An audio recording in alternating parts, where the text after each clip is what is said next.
Welcome to another self-guided walk through one of Toronto's most iconic boulevards, University Avenue. This wide, tree-lined street runs from Union Station up to Queen's Park and Bloor Street. Along the way, you'll encounter some of Toronto's most significant national historic sites, each with a story that weaves together Canada's legal, cultural, and architectural heritage. First stop, Union Station. Completed in 1927, this Beaux-Arts beauty isn't just a train station, it's a national landmark. Step into the Great Hall, look up at the soaring ceiling, and you'll see arched windows streaming in light, statues of day and night, and original oak benches still in place.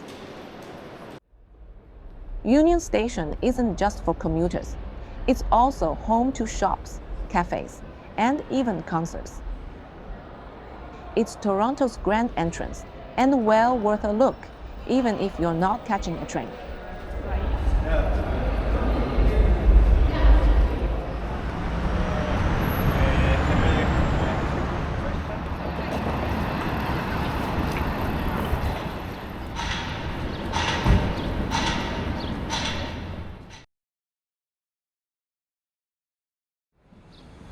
Next up, the Royal Alexandra Theatre, opened in 1907. It's the oldest continuously operating legitimate theatre in North America, with royal designation from King Edward VII. The likes of Edith Piaf and the Marx Brothers once performed here. Even if you're not watching a show, the building's Edwardian charm is worth a peek from the outside.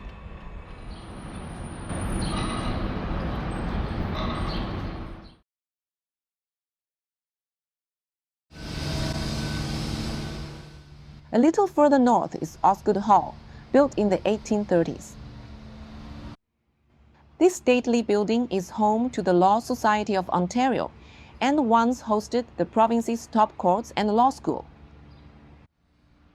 With its classical columns, wrought iron fence, and peaceful garden, Osgoode Hall blends gravitas with beauty and offers a moment of calm in the busy city. Tip: entry is free during business hours. You'll just need to go through a quick security check.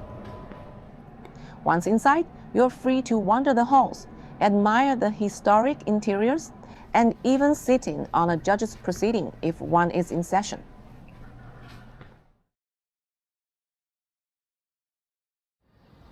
Now let's head over to the Grange.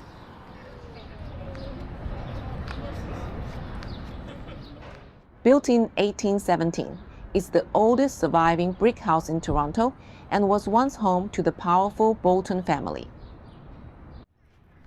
It later became the first home of what is now the Art Gallery of Ontario. The building itself is a gem of Georgian architecture, and Grange Park behind it is dotted with public art. Unfortunately, the house was closed during my visit, but the exterior and park still made it a worthwhile stop.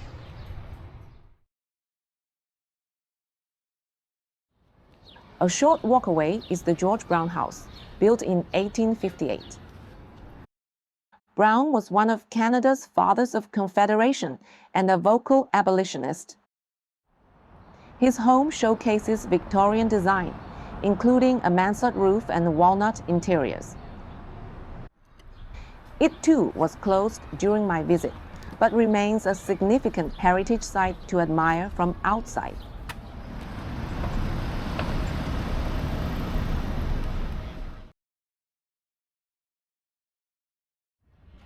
We continue to the University of Toronto, where University College, built in 1853, anchors the campus. Its Romanesque Revival architecture, towers, and the tranquil quad make it one of the city's most photogenic spots. Tip: you're welcome to step inside many of the University College buildings. Just be mindful that classes may be in session, so it's best to keep quiet and avoid disrupting any lectures during term time. This is also a great place to pause for coffee and stretch your legs. Highly recommended.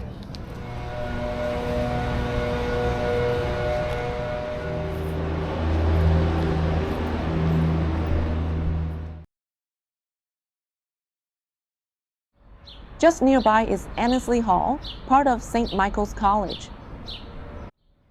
Built in 1911, it was Canada's first women's university residence.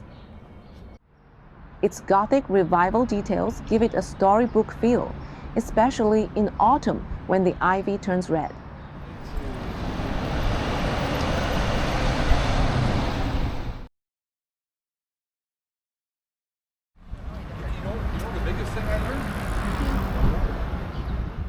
We end at the Royal Conservatory of Music, founded in 1886. This world-class institution blends history with sleek modern design and hosts concerts in the stunning Kerner Hall. Even if you're not staying for a show, this is a nice final stop for a toilet break, a snack, or just a quiet moment before heading back. And that wraps up our walk along University Avenue, where Toronto's past meets its vibrant present.